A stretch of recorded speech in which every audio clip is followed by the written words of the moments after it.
Interesting thing, because one of the most striking facts in your one of the most striking facts in your book is you cite evidence about the decline of trust and confidence in national government, and very striking contrast between that and people's trust and confidence in their mayors and in city government. I mean, I suppose I find it persuasive. My question to you is: do you also think that we're seeing a decline in national identity? Is that part of your argument that actually people are coming to identify, culturally more with their cities, or is it more? Well, and let me just reinforce that. I think Bush can provide the detailed statistics, but the fact is, if you look at national trust levels, not just in the United States, but around the world, skepticism about democracy in national governments and provincial governments, all over Europe, all over the United States, South America, people increasingly simply don't trust their prime ministers and presidents and congressmen and legislatures. It goes down to, in the United States, the president, who's fairly popular as these things go, is 38, 40%. The Supreme Court, that used to be the one institution everybody trusted, is well below 50%. The Congress is something like minus 2% right now, and headed down. But to this day, mayors and city councilors and local public officials get somewhere between 70 and 75, 78% of trust levels, even when they don't like them. Very trusting. It's a neighbor working for me. I always like what he does. So that's an extremely important characteristic, and it makes cities workable institutions. And for me, the most important feature of that is that in an era where young people, minorities, so many people distrust government and thus distrust democracy. This deep distrust of democracy in a world where some people are still trying to achieve it with not much effect, or those who have it don't believe in it, that's extremely dangerous. And to have at least one level of government where people still have some faith and belief in the possibilities of self-government, participation, and engagement makes an absolutely tremendous difference. And so those trust levels are very important. You want to go to the second part of the question? Well, the question is part of your argument that people are identifying less with nations? Nations losing their group of identities?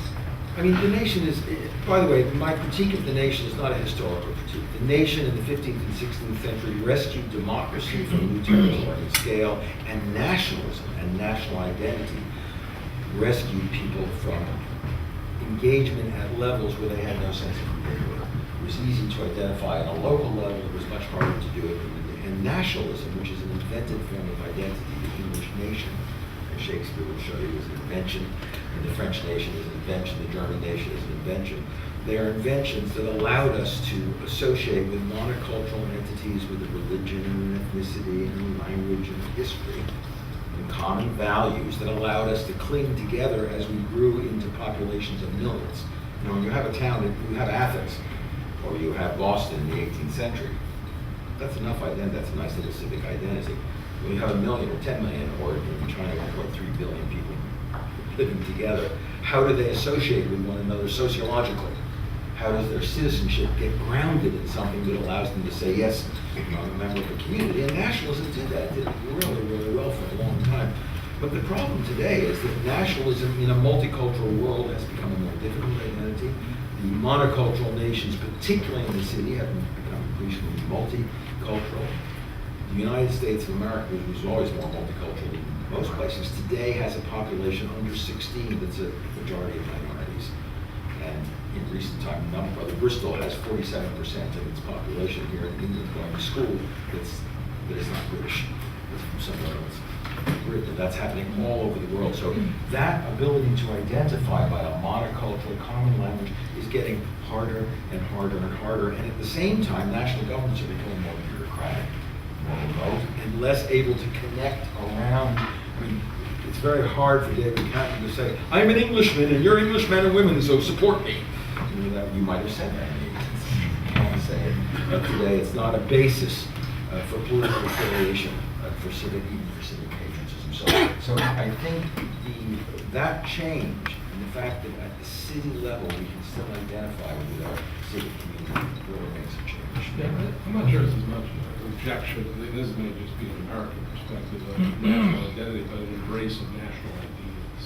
Because when you think about the United States, what do you think about? You think about this entrepreneurial culture, risk-taking, experimental, innovative, pragmatic, I mean, that, you know, it's so much about the United States is about problem solving.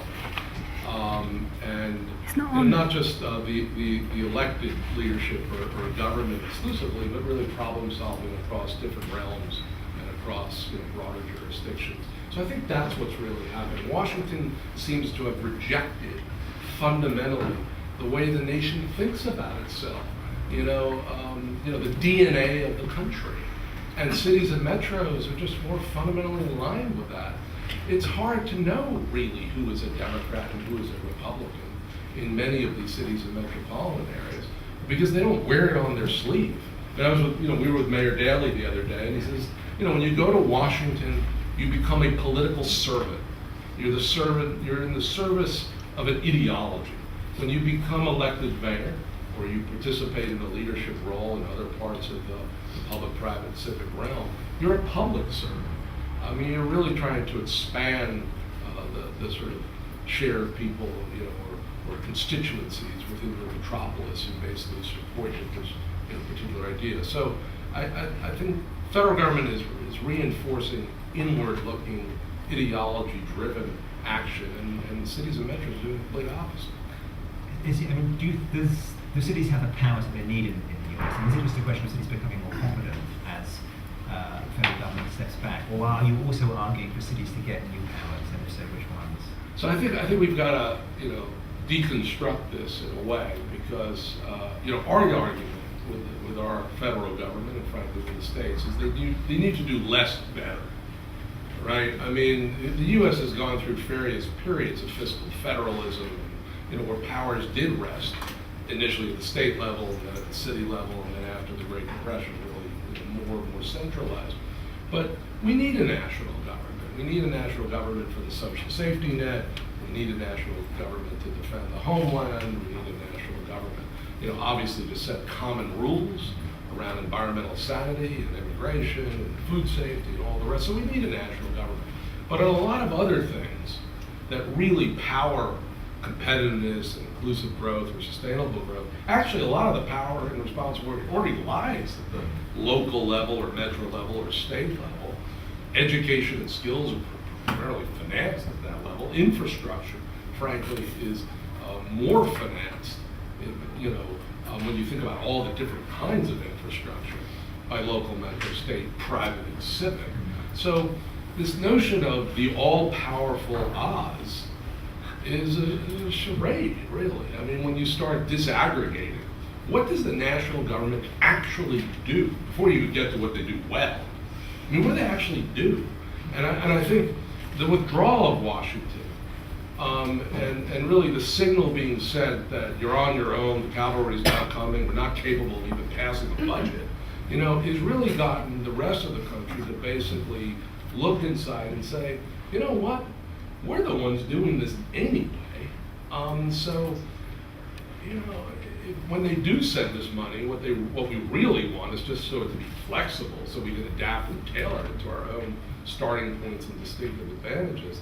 So let's not, overblow what the federal government actually does. I mean, let's try to understand with more precision and granularity what their role and responsibilities are. And if they're going to be on a frolic and detour for a period of time, let's begin to understand all the ways in which we can perfect the roles and responsibilities we have around that matter. So I think that's what prison is. Well, maybe a better way to actually think about this is what Mayor Nutter said of Philadelphia a couple of years ago. He said, basically, I can't get away with the crap they do up there in Washington. By which he meant, think about this for a minute, we can't close Philadelphia for a week. Okay, we're closed, no schools, no subways, no buses, no hospitals, no cops, no firemen. You can't close cities. They didn't close under siege. They didn't close during the time of the plague. You don't close cities. That's where our civic life, our economic life, our family life, our health, all that unfolds. You can't, and that's the difference. The odd thing, a lot of people felt when the national government closed is how little changed.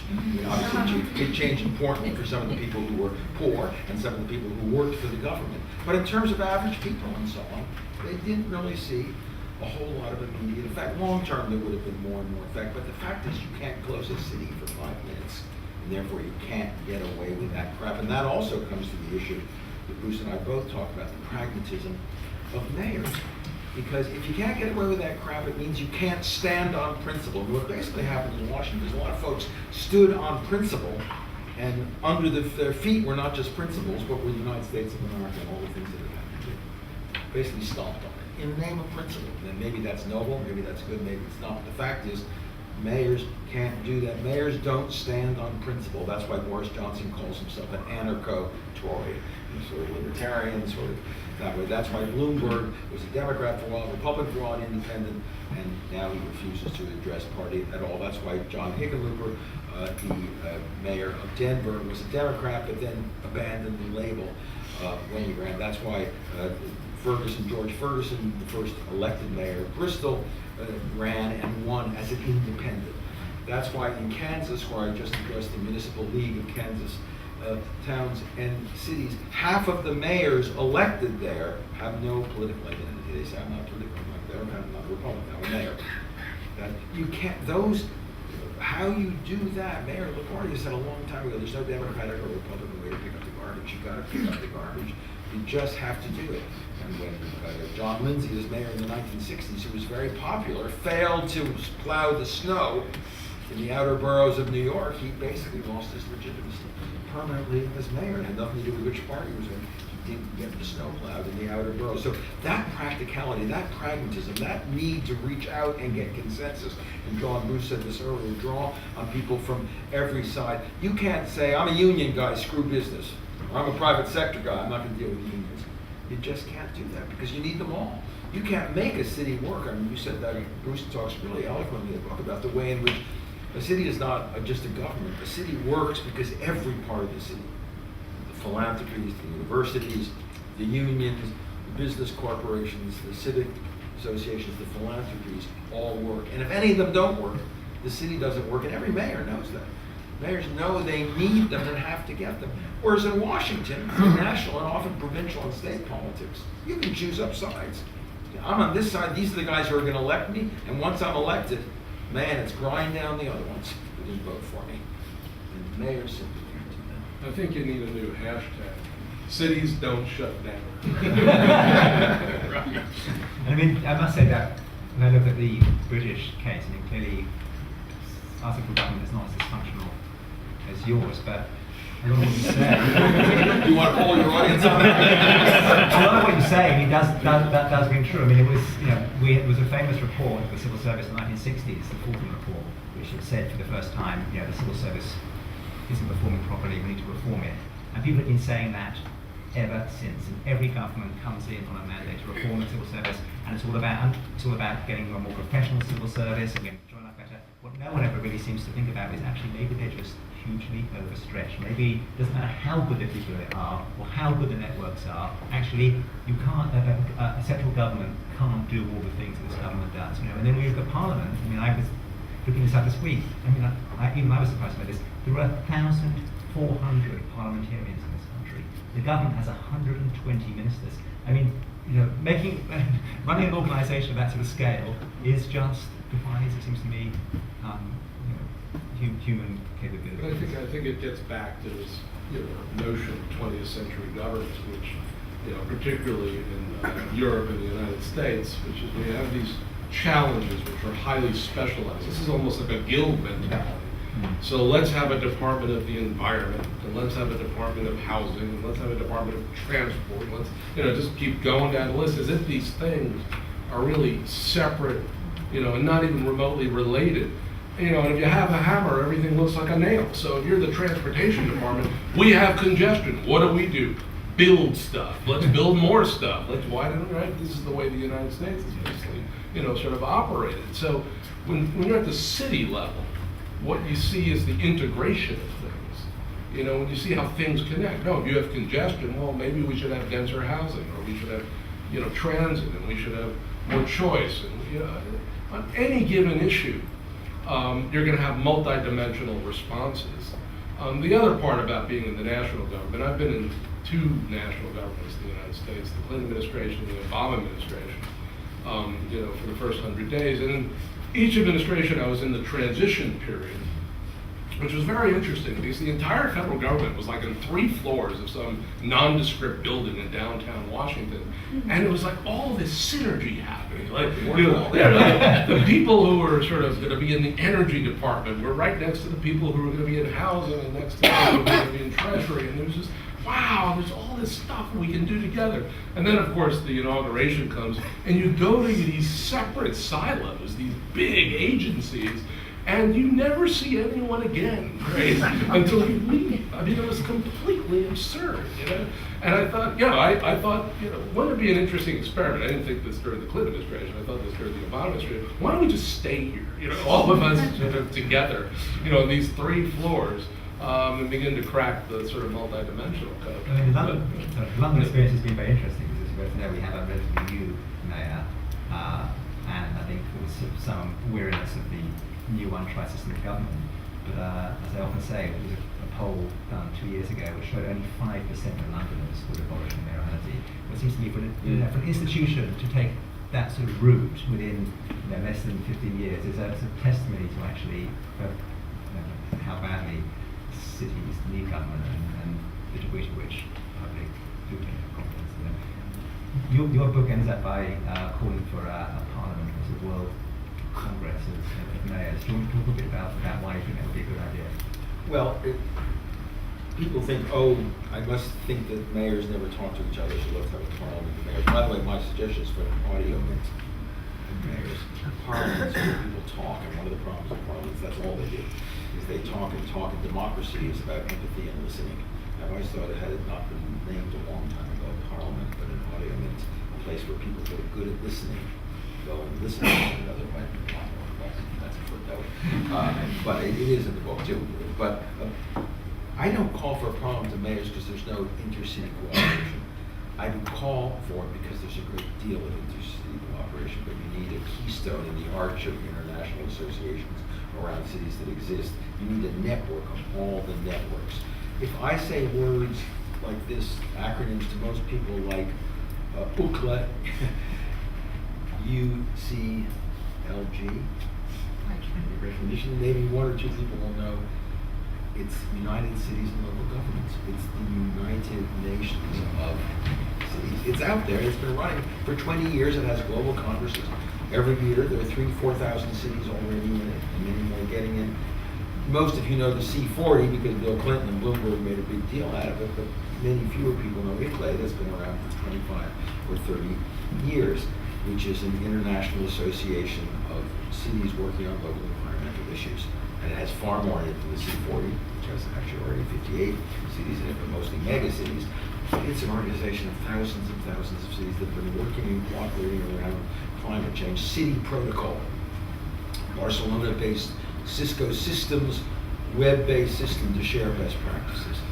CityNet, about 60 Asian cities linked together and cooperating, just moved from Yokohama to Seoul, Korea, where the mayor, Won-Soon Park, is, by the way, an advocate for a global mayor. So I didn't come thinking, mayors never talk to each other. I came thinking they're talking to each other, but exactly as Bruce just described in Washington, they get siloed. They talk to each other about climate change. They talk to each other about immigration. They talk to each other about national security or city security. They talk about these things one by one, but they have no place where they can create common talk and common listening around common problems. So the suggestion, the proposal for the Global Mayors Parliament was to fill that gap, to take the networks to the stage of a network of networks. And the good news about it, by the way, in this book, it appears simply as a proposal, but there are actually about 24 mayors who over the last 6 months have signed on to the idea of convening a pilot, and they include the mayors of Vancouver, of Bogota, of Seoul, Korea, of Stuttgart, of Amsterdam, London, and a dozen other cities. London. And then Has London expressed interest? the mayor I just had lunch with, right here, Southern. has Boris Johnson, who came through with his helmet on and almost ran me down on the way out of the building when the talk stopped, and he has a copy, and we'll see what Boris thinks about that. People worry that Bloomberg likes the idea because he thinks he can be king of the world by being the head of that parliament. But the point is, it's an idea that actually mayors are interested in because they know that cooperation isn't just an altruistic thing they do on the side, but it's a way to make the cities work better. Do you think that, certainly in this country, government is process orientated and local and mayors are product orientated? And the third question is about what is currently being bandied around about localism. And I've been in Clerkenwell 40 years, and Clerkenwell's undergone the most extraordinary changes. My trust works on a number of different aspects of Clerkenwell, and I'm becoming one of the stewards of Clerkenwell. Do you think that stewardship, particularly local and federated local, has a real role to play in cities? That's okay. So there's a question there about the level below the mayor. The mayors have engaged citizens in all of this. Is this something that mayors are good at, you think? Well, most cities, particularly in England, are governed by city councils, and a lot of the non-elected mayors are annual one-year appointments from the city council, like here in Suffolk. They put on their chains for a year, and they're the mayor, and they're honor, and then they go back. It's the city council, and often the head of the city council that governs. So I think the sub-levels are extremely important. The councils are important. Most participatory budgeting, which is where you actually invite citizens to help spend revenue, not just pay revenue, is done at the district level, at the council level, not at the whole city level, where it's more difficult. So I think, yes, it goes. In fact, the vitality of cities starts in the neighborhood. On the block, we start with, most people have an apartment association, a council flats association, a block association, a neighborhood, and a city is in effect, as London is a conglomeration, a congregation of neighborhoods. So the governance at that level is where the citizens go. That's where citizen engagement starts. And you're seeing yourself as a steward is why cities work. I don't know anybody who sees themselves, even if they wanted to, as a steward. Not even David Cameron probably sees himself as a steward of the British nation. I think this question about geography, in the United States, we have the notion of the metropolis. I mean, it's built into the way we sort of build our data.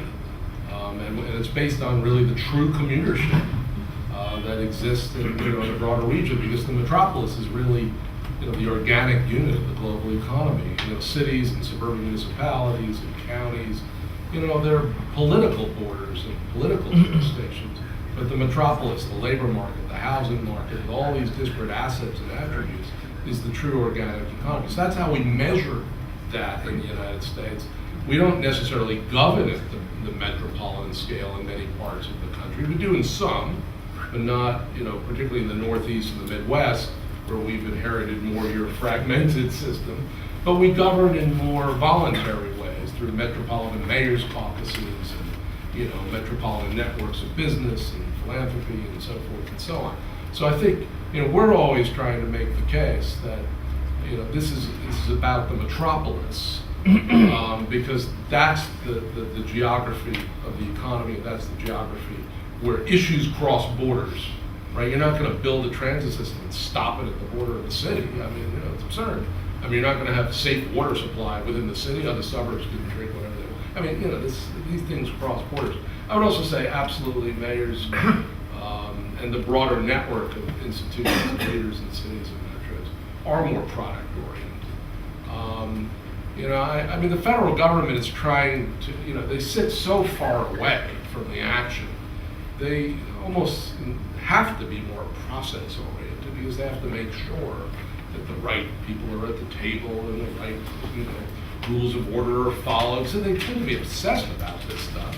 At the local level, again, there's legitimacy in the mayor, and that, frankly, there's a participatory democracy that really plays out, day in, day out on so many different sets of issues. It's not just process product, though. Yeah. It's also ideology, principle, product. I like the word principle. We like our principles. But a government organized around principle doesn't have products. It's too busy upholding its principles. And a government that says, no immigration, we don't want any more of those damn immigrants here. And others saying, we want to welcome everybody here, ends up with no immigration policy at all. That's what the United States has had for a very long time. And as a result, it ends up with about 12 million out of 24 million immigrants who are undocumented but are there because, well, we're busy not having a policy because some people are standing on principle. Immigrants are busy coming in and being ignored. So the principle thing is really, I mean, if you look at the Tea Party, they're actually very principled. They have a lot of principles. It just doesn't include governance as one of them. But they stand on principle a lot. So it's not just a process, a bureaucratic process that doesn't always work. It's that they're busy proving their ideology, proving how pure they are of principle, and so they're not getting the stuff done that we citizens need to have done to conduct our lives. More questions? A lot of questions. Okay. Back there. Okay. It seems to me that from this country we need to come at this debate in a slightly different way, because here central government has not left the building. And in fact there's a remarkable degree of political consensus between the parties about what central government does.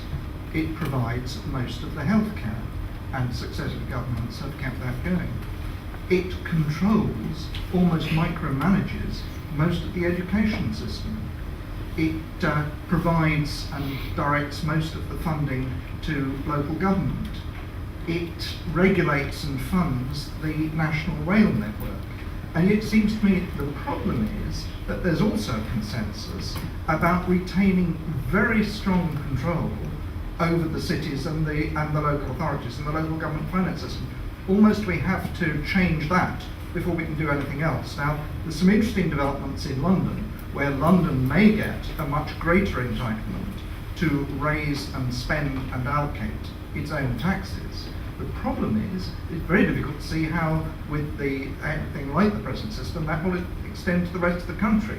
The best autonomy that the rest of the country has on offer is to spend money raised by the centre, and there remains, again, a consensus going back to the 1970s between different political parties, absolute concern to control the revenue and capital spending of local government and an obsession with what it does to the national borrowing requirement. So it seems to me here central government hasn't left the building, but we have to look at ways of breaking its stranglehold over local government, and to do that for the whole country and not just for London. I'm going to take that as a very well-made comment rather than a question. Well, there's just, I'm sorry, but there's one point. Okay. Federated systems that divide power leave a lot more room for cities. England and France are unitary systems, top down. Cities have a much tougher time both in Absolutely. France and England. And that's just a political science point that we have to recognize. Federal countries, India, Mexico, Germany, the United States, Brazil have a lot more room for The their first cities because sentence they're federal. of the government white paper in 1983 that introduced direct control over local taxation from the centre began by saying, we live in a unitary, not a federal state. That's your problem. Yeah. I guess made a federal. Okay, thank you, Leo Hollis. I found the book tremendously compelling, and in particular, I was the Metropolitan Revolution. In particular, the essay. Ben's just come out. I know. And it's for sale at the back of the room. I wanted to give you that opportunity. Particularly the chapter on Houston, which I thought was incredibly strong. I suppose my question about, in some ways, to both of you is, however, is who benefits? Because while these changes and while this revolution is occurring, cities have also become increasingly unequal. And so how can the city be both, as it were, the problem and the cure at the same time, and whether that can be done on the city level?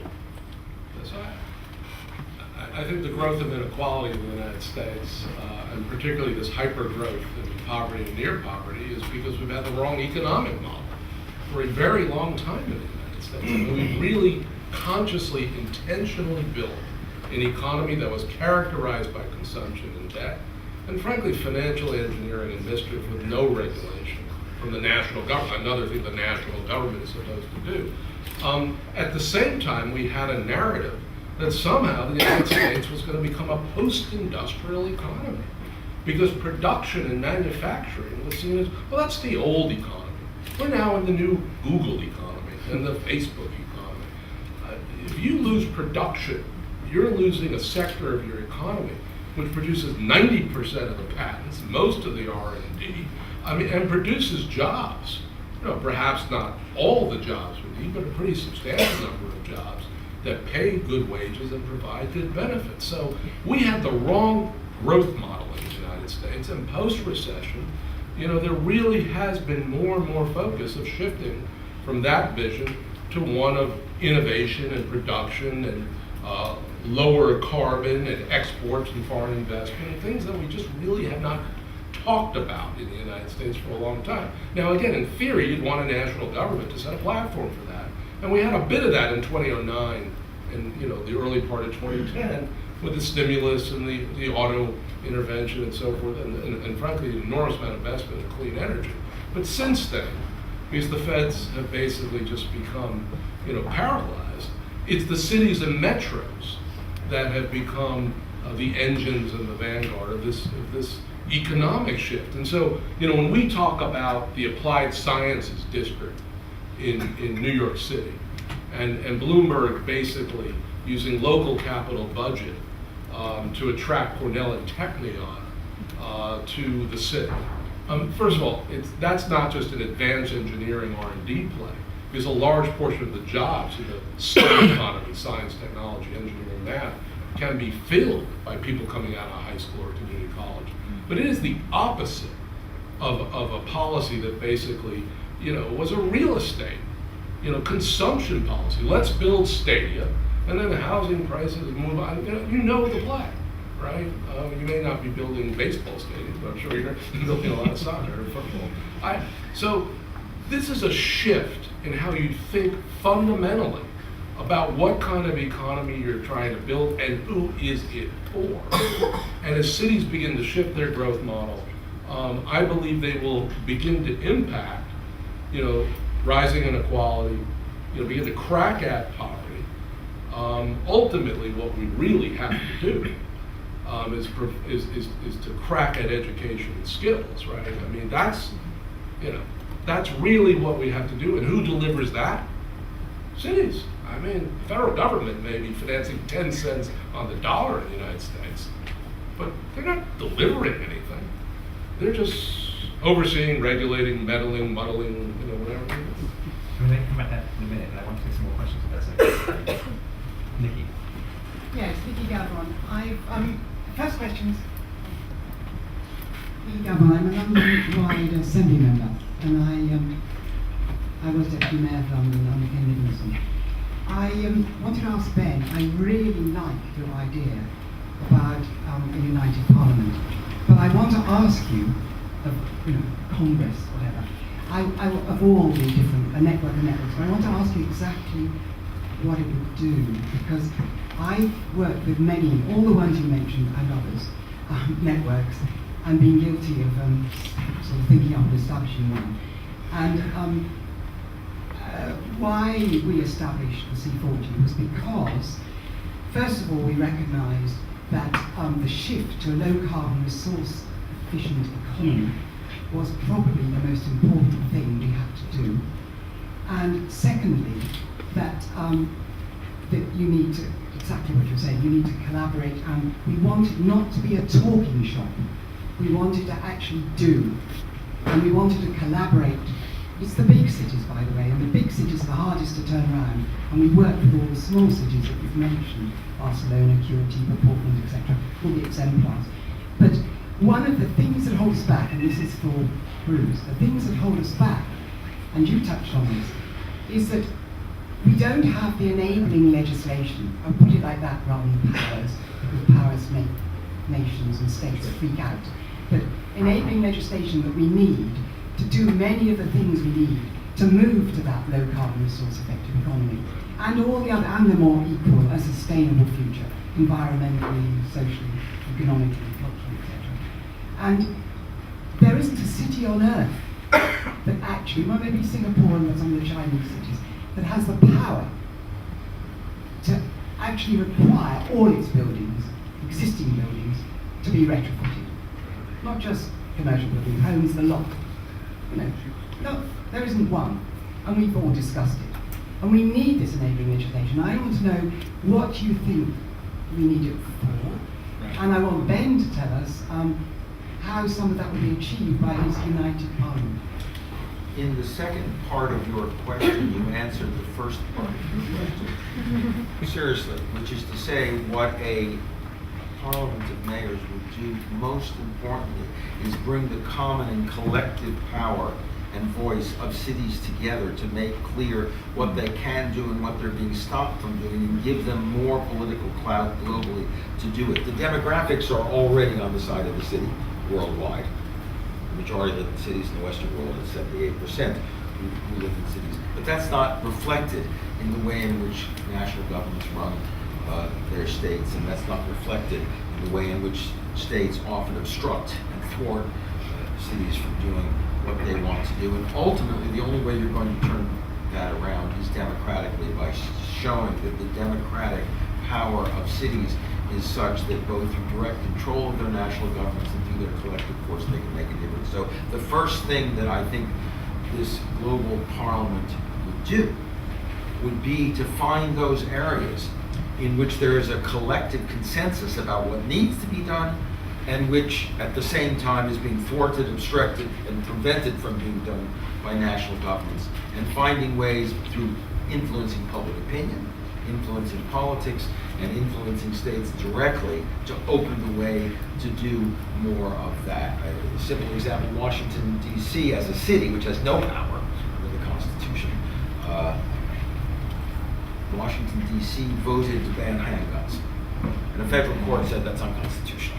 And so all the gang members, we're going to have a little tougher time getting guns, and so on. Now it's an open, free city again, and right now they can't do anything against this. Worldwide, cities understand that guns are dangerous. People who live in the country have a right and a need to have rifles and so on. That's fine. Cities don't, but the consensus of the rural regions of the world prevails there. A council, assembly, parliament, audience of cities would be in a position to talk about why it is that cities and guns are an unhappy mixture, and then bring pressure to bear both in the court of public opinion and in terms of perhaps an urban political party, and in terms of their common agreement across borders to do that. It's soft power, not hard power. They're not in a position to tell states what to do, but the power of public opinion, as Tocqueville said a long time ago, is the most powerful democratic instrument people have. And I think a global parliament of mayors would become a powerful instrument of global public opinion to bring about these changes. I'm actually going to ask you to hold off for a minute. I like Is that that. okay? We'll keep, you can come back in a minute, but there's lots of people with their hands up. Anytime Nikki asks a question. Right, at the very back, guy with the white shirt and the black tie, or dark blue tie, has his hand up for a bit. Let's look. Thank you. I just want to address this issue about a federated system.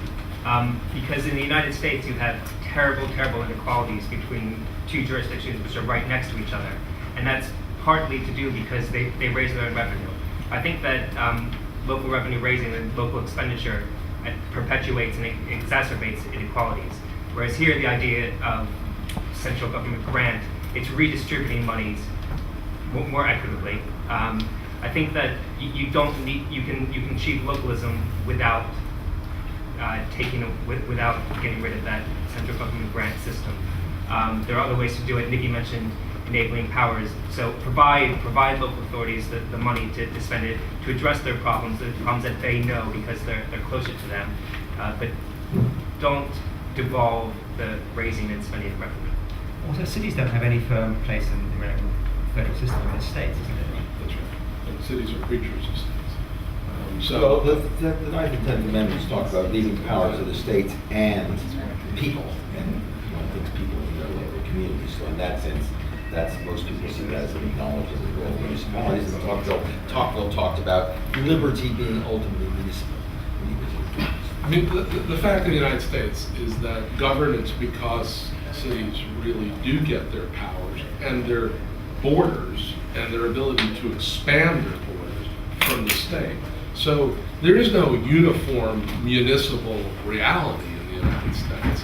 We have certain traditions, generally north of the so-called Mason-Dixon line, where there's the central city, dozens of suburban municipalities, exurban, et cetera, and then south of the Mason-Dixon line, less incorporated municipalities, usually counties, and cities with annexation power.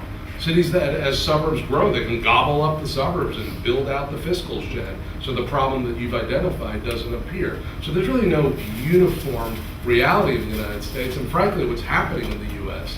is poverty is suburbanizing rapidly in the country. And so even the notion of what is a city, very, very poor, and what is a suburb, lily white, very wealthy, doesn't exist anymore. The suburbs aren't even closely monolithic, right? And so I think what we're having is sort of a gradual evolution in the most fragmented regions of how do we come together across these borders to crack at issues that obviously transcend borders. I mean, the bottom line is, there's certain things that you can spend the next 10 or 25 years, trying to sort of undo. It won't happen. I mean, I've been in the business, really, of trying to do city-county consolidation or fiscal disparities laws or any number of things. It's impossible to get these kind of governmental reform. What you can get done is problem solving around issues that people understand fundamentally would basically power prosperity and competitiveness, inclusive growth. I mean, so it gets back to some of the economic conversation we were having before. I just want to talk about Nikki's speech because I don't think it's sort of a black-white, we need this to move forward. I think cities can do so many things to sort of move to a low-carbon future. I mean, part of the low-carbon future is about population density. We've got to rethink land use. We've got to rethink zoning. We're going to have to shift back into the cities. They can do that without the federal government having even an iota of authority. Slowly, but still. Acceleration. Energy efficiency. How do we put energy efficient technology in our residential buildings, our commercial, our industrial? This is a market proposition. We have to finance this.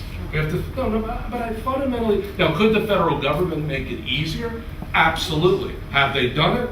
No. Because they don't understand how the world works in many respects. So let's basically, like Rahm Emanuel, try to crack the code on innovative finance and then go back to the federal government, tell them how the world works and get them to do something. I don't want to wait for these people. I want to basically at the local level innovate, invent, experiment, take risks, public, private, civic, university, and then go back with a more powerful coalition, because it's only by the doing that you really have, I think, the legitimacy to demand and advocate. I'm going to take one more round of questions. Francis, there seems to be a neighbourhood effect going on. Everyone is asking questions on this side and no one on that side, but I don't know why that is. Francis. Could I start with an attempted answer to Nicky Gavron's point about mandatory retrofitting of buildings? I think it's coming to the UK from 2018. Certainly commercial buildings with the lowest performance, you're not going to be able to re-let the space unless you've improved it. It's always one sector, it's not right across You're right. all of every single building. Yeah. But the question, rather than the statement, is are you aware of case studies where there's been a country which has been dominated by one city and it's successfully shifted to having multiple cities which are driving? And if so, what are the lessons? Okay, I'm going to take a few more questions. Somebody at the front. I'm going to take. You both mentioned culture, and I just wonder whether you could say a bit more about the role of culture in the city. Got 4 members of the culture team for the Mayor of London. It'd be great to hear a bit more. Great. Sorry, I'm making you run around like mad. Two at the back, and then I'm going to cause a day. I know there's lots of people who have their hands up, and I'm really sorry. I want to leave some time so that the two authors can sign their books. Hi there. I don't remember the name of the author, so forgive me, but there is a book called The Geek Manifesto. I don't know if you're aware of it, where one of the suggestions in that book was that central government, one of the problems with central governments rolling out of programs at a national level was that very often they need to be piloted in certain areas and then rolled out once the pilot occurred and deal with those sort of things much more scientifically. It seems to me that this idea means that a city that sort of self-selects as an idea being better rolled out for them could act in much that way and roll out a program for one problem or another crash test it against their demographic, and then use that as a story to pass on to other cities, and then roll it further and further back as the demographic becomes less and less viable until such time as they go, okay, this is the tipping point, we need another solution for this problem, for this type of city, and so on and so forth. It makes it much more like small business, much faster, much more able to change quickly for problems that are occurring, and that seems to fit really well with this idea of almost city states and so on and so forth. One last question about, does it have to be a mayor, I guess would be my question. Do we have to have a single figure, is that what you're saying, or can there be other structures? This has been debated quite a lot in this country. I guess there's a current consensus that we should have single mayors, but in this country we've had lots of other structures, and your book suggests we should have mayors. I'm not sure, I can think of lots of US mayors who've not been dramatic successes for their cities, let me put it that way. Okay. So questions about, well, dominance of capital of a major city, can we reverse it?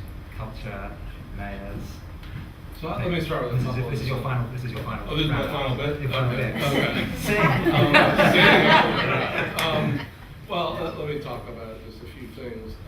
One, and it's really this question of innovation. And cities are so aligned to adapt to disruption. And we're in a very disruptive period in the United States and globally because of demographic transformation, market dynamics, environmental issues, right? I mean, we're in a very disruptive period right now. We don't talk enough about how disruptive it is.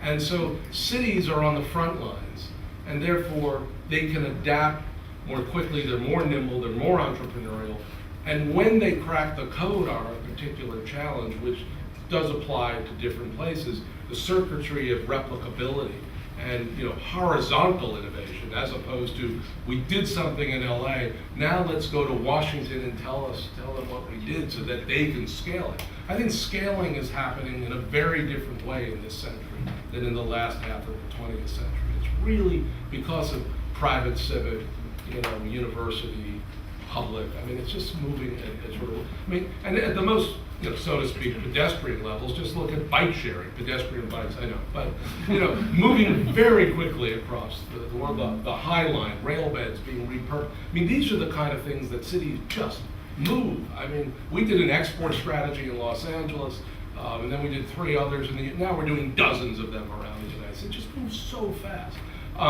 Mayors. I think what cities are networks. And so, and this is the reality in the United States. I mean, in some places you really do have mayors who are charismatic or sort of educated, talented, informed, etc., and using both their formal and their informal power. In other places you have mayors that are pretty checked out. So when the mayors are checked out, what you have is the rest of the city network, the universities, the corporations, the communities, stepping up and filling that void. And a lot of our stories in the book is about the post-hero economy. Not the celebrity politician, but these other leaders really stepping up and taking responsibility for their part of the solution. Do we need mayors? Absolutely, we need mayors, and they're a hell of a lot better off if you have a good one to use both their formal and informal powers. Culture. I think culture in a much broader sense. I think a lot of our conversation today is really not about formal governance, but about a broader vision of culture, so to speak. The U.S. is not a may-I culture.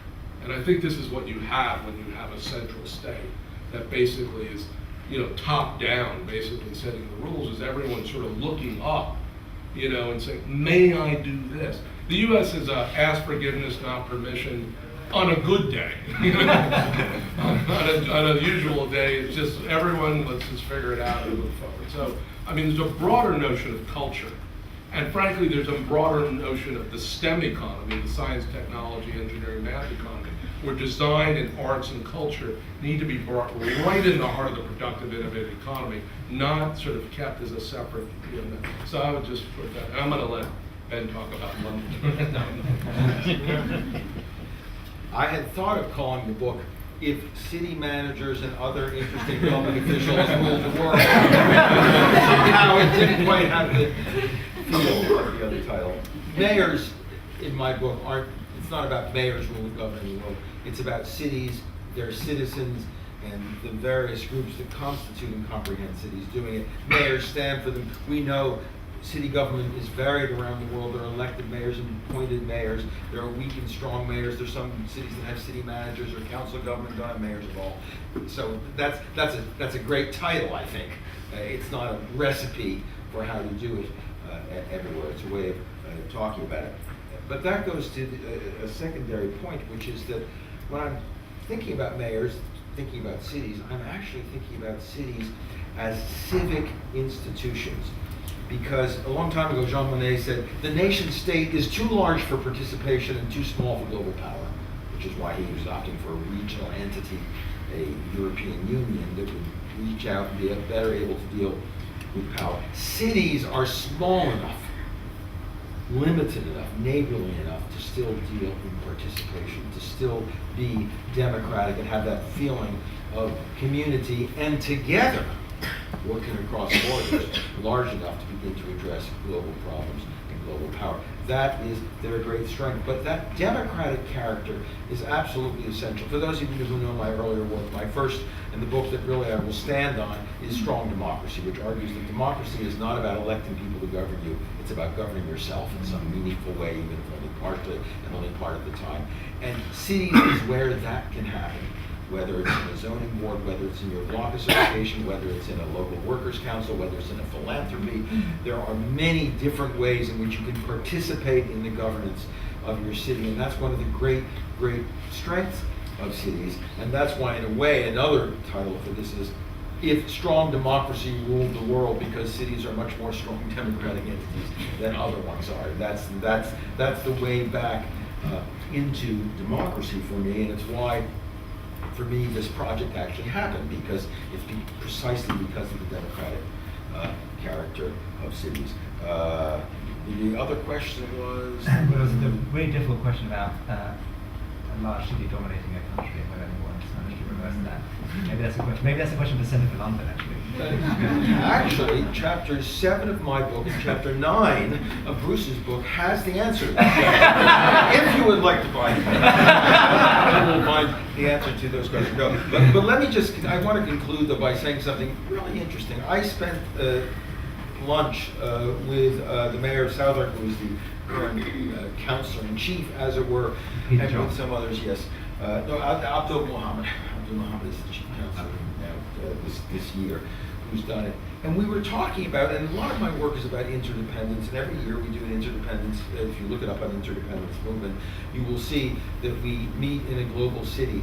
He offered that we do London Suffolk next year. Right. Interdependence Day. And I would like to ask whether there are people in this room and here who would be interested in that, because London, in a sense, is too large to do, but Southwark would be absolutely perfect. And that comes to your question, which I don't want to leave out, because although it's appropriate to answer issues of culture by using culture as a metaphor for a civic culture, another culture, let's talk for a minute about the arts, which I think what you really want to talk about.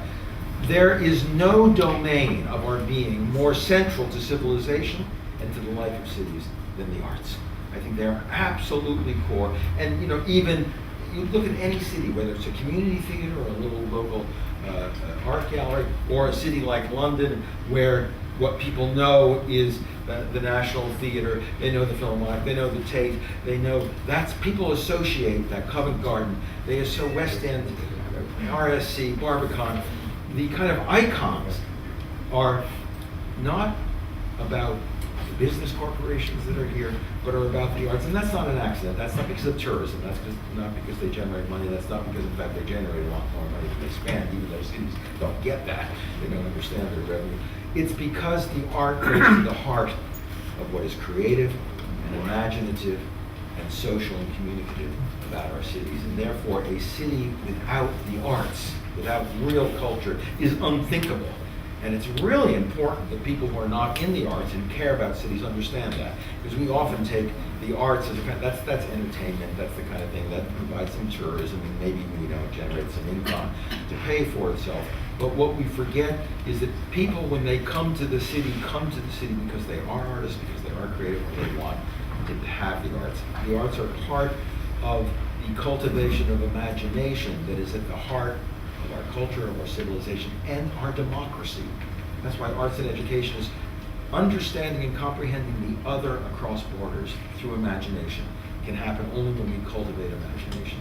And the teaching of art, going to art, being an artist is crucial. So in that sense, I want to say that I believe the arts are not just a peripheral concern or a metaphor for the larger civic culture, which they are, but a vital core ingredient of civilized and city life. And that is, we cannot leave the London question. I just wanted to say, I just want to say this. I come to England a lot, and I think there's a parallel between the United States. You need to understand your full nation. And this conversation that when we come over here, London dominates England, is a very strange conversation for an American, because if you really want to have a nation that is prosperous and is thriving and is moving to the kind of sustainable, inclusive future, you better get the rest of England humming along. And frankly, from an American perspective, if you had high-speed rail, I mean, you could basically draw in your great cities in the north, who have very distinctive assets and advantages that you don't have within Greater London. So I think the one nation that will basically move beyond the dominant capital city will be England.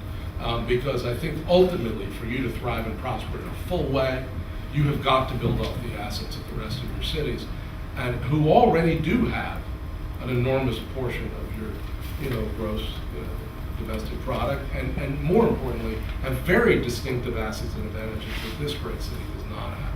So we would say sort of re-examine, the way the United States is re-examining itself as a metropolitan nation, and re-examining the top 100 really as the engines of our economy, as opposed to a nation of small towns and all of it.